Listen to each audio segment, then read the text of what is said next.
ہیں کہ سیدنا بلال رضی اللہ عنہ بھی صحابہ میں ہیں، تم صحابہ کو غلط کہتے ہو، اوے بلال رضی اللہ عنہ بھی غلط ہوئے، اور بلال تو وہ ہے جو چلتا مکہ مدینہ کی گلیوں میں ہے، اور حضور نے اس کے جوتوں کی آہٹ عرش مولا پہ سنی ہے۔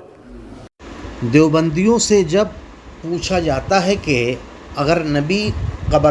قبر پہ آنے والوں کی آواز سنتے ہیں تو اس کی دلیل کیا ہے، تو اس کی دلیل میں حدیث پیش کرتا ہے کہ رسول اکرم صلی اللہ علیہ وسلم نے عرش پہ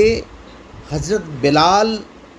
کے قدم کی آواز سنے تھے، تو کیا نبی عرش سے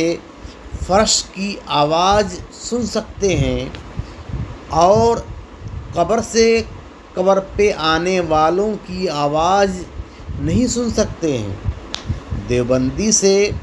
سوال ہے کہ جب نبی عرش سے فرش کی آواز سن سکتے ہیں تو